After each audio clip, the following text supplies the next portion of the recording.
Je luttais contre une vérité qui ressemblait à une tempête silencieuse. Ma femme, Darla, ne voyait plus d'avenir avec moi. C'était un silence plein de questions sans réponse, sans raison donnée, seulement l'écho d'une distance grandissante entre nous.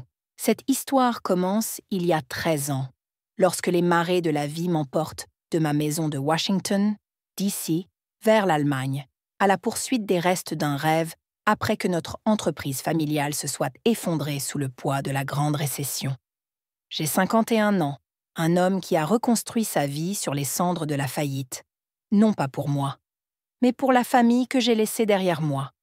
Darla, 48 ans, vibrante et forte, et nos 2 enfants, aujourd'hui adultes, qui font leur chemin à Washington. Ces premiers jours de lutte, le sacrifice de quitter tout ce qui m'était familier pour assurer leur bien-être, semblent être des chapitres d'une autre vie. L'Allemagne est devenue ma 2e maison, un lieu de renaissance et de réussite. Pourtant, tous les 5 mois environ, chaque visite à Washington me rappelait le fossé qui se creusait entre mon ancienne vie et la nouvelle.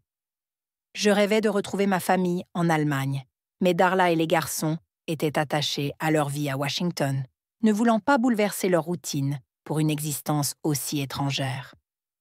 L'année dernière, alors que les 2 enfants étaient devenus indépendants et que j'avais le mal du pays, j'ai proposé à Darla l'idée d'être enfin réunis en Allemagne ou de retourner à Washington. Son hésitation, suivie d'un refus catégorique, a suscité une peur que je n'avais pas anticipée. Même ma mère, mon soutien constant, s'est fait l'écho des sentiments de Darla, me laissant dans le doute. Étais-je devenu un étranger pour eux? Mes offres de sécurité financière pour reconstruire notre vie à Washington ont été accueillies avec une froide indifférence. Il ne s'agissait pas seulement d'un malaise face au changement.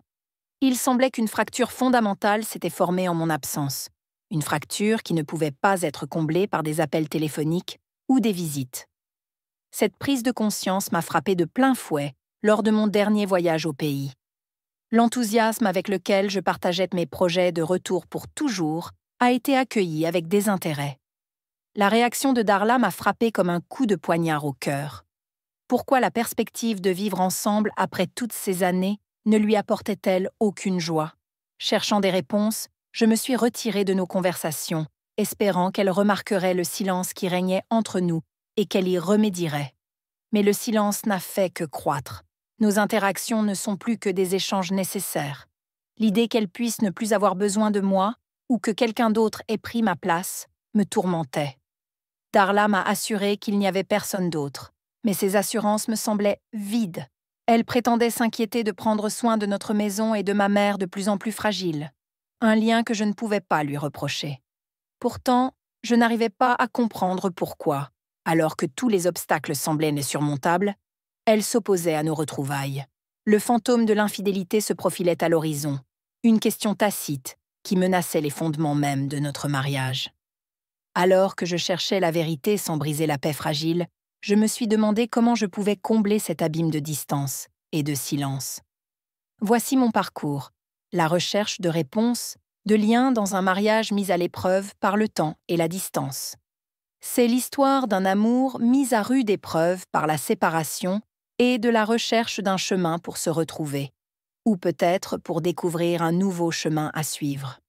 Après avoir partagé mon histoire, ce fut une bouffée d'air frais d'entendre des histoires de trahison qui faisaient écho à la mienne. Mon monde a basculé lorsque j'ai découvert que Darla, ma femme, avait été infidèle. Le choc a été encore plus grand lorsque j'ai appris que ma mère avait gardé ce secret. Partager mon histoire et entendre la vôtre a été une bouée de sauvetage. Je ne pouvais pas laisser passer cela sans réagir. J'ai donc organisé un retour surprise à la maison, sans en dire un mot à personne. Pas même à ma mère. L'idée de voir Darla avec quelqu'un d'autre me tourmentait. Lorsque je suis entrée dans notre maison, un silence irréel régnait. Darla était dans la cuisine, surprise de me voir, un mélange de surprise et de suspicion sur son visage. Je lui avais apporté des fleurs pour masquer ma véritable intention. Surprise, elle a deviné juste, mais son sourire n'a pas duré longtemps. Les semaines suivantes ont été un tourbillon de travail de détective. Le désespoir m'a poussée à faire des choses que je n'aurais jamais imaginées. jeter un coup d'œil sur son téléphone, l'écouter et même suivre ses déplacements. J'avais l'impression de faire fausse route, mais je n'avais plus d'autre choix. Petit à petit, la vérité est apparue. Elle était avec quelqu'un d'autre depuis 7 ans. Mon arrivée inattendue l'avait déstabilisée. Elle avait effacé son téléphone avant que je puisse trouver des preuves. Le traceur GPS, cependant, a été mon témoin silencieux. Au début, tout semblait aller pour le mieux, jusqu'à ce qu'une prétendue visite à la quincaillerie se termine par des adieux intimes entre Darla et le propriétaire. J'ai eu le cœur serré. J'ai attendu d'autres preuves, et finalement, je les ai vues ensemble, Darla, ma mère et l'autre homme, dans une scène de trahison qui m'a laissé choquée. La confrontation était inévitable. J'ai trouvé Darla dans une position compromettante avec lui. L'altercation qui a suivi a été alimentée par la trahison et la douleur. En larmes, Darla nous a suppliés de parler à la maison, mais j'avais besoin d'espace pour respirer. Furieuse, je suis entrée en trombe dans la maison de ma mère, ma colère étant incontrôlable. « Tu savais ?» Je l'ai accusée. Ses larmes n'ont pas réussi à me calmer. L'arrivée de Darla n'a fait qu'attiser le feu. Elles ont supplié et essayé d'expliquer la solitude, l'isolement, le désir de connexion. Darla a prétendu que son cœur était toujours avec moi, que ses actions étaient une tentative désespérée de combler le vide. J'étais stupéfaite. Tous mes sacrifices, toutes ces années passées à l'étranger, pour cela. J'ai remis en question leur amour, leur loyauté. Ma mère, en larmes, a tenté de justifier son silence, sa complicité.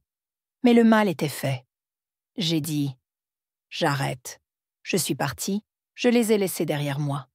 Aujourd'hui, je dois réfléchir. Cette trahison est-elle la conséquence de mon absence? Ma quête d'une vie meilleure pour nous tous? La question me hante. Un rappel amer du prix à payer pour les rêves remis à plus tard. Dans les jours qui ont suivi la rupture, j'ai cherché du réconfort auprès de mes filles. Elles méritaient de connaître la vérité sur les agissements de Darla pendant mes années de dur labeur à l'étranger. Ma visite ne visait pas seulement à tourner la page, mais aussi à protéger ma relation avec elle de la manipulation de Darla. La révélation les a dévastées. Pourtant, ma fille aînée a admis qu'elle avait senti que quelque chose n'allait pas. Décidant que j'avais besoin d'un nouveau départ, j'ai mis ma vie dans des valises et je suis partie. Darla et ma mère sont revenues dans une maison vide. Leurs excuses et supplications initiales se sont transformées en panique lorsqu'elles ont réalisé que les robinets financiers avaient été fermés. Darla, ignorant que j'avais déjà partagé la vérité avec nos filles, a essayé de me calomnier, prétendant que je les avais abandonnées. Mais mes filles sont restées fortes, car elles connaissaient la vérité. Aujourd'hui, je m'efforce d'aller de l'avant. Que je divorce officiellement de Darla ou non, ma réalité actuelle reste inchangée.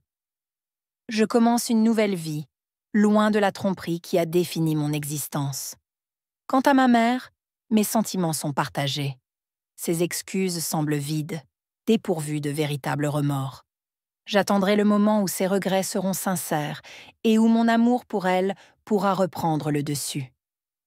Nombreux sont ceux qui m'ont suggéré de me laisser tenter par le style de vie luxueux qu'offre l'Allemagne pour oublier mes problèmes. Mais mon cœur ne recherche pas un confort éphémère. Au lieu de cela, je me suis tournée vers les voyages, trouvant du réconfort dans de nouvelles cultures et de nouveaux pays. Le Japon et la Corée du Sud n'étaient que le début de mon voyage en Asie. Je vous remercie de m'avoir soutenue dans cette tempête. Vos mots ont été une lueur d'espoir dans une période de profonde solitude. Le chemin à parcourir est incertain, mais le fait de savoir que je ne suis pas seule m'apporte une lueur d'espoir. La vie, malgré ses défis, est un voyage qui vaut la peine d'être vécu. Chaque expérience, bonne ou mauvaise, est un chapitre de mon histoire qui me guide vers mon destin.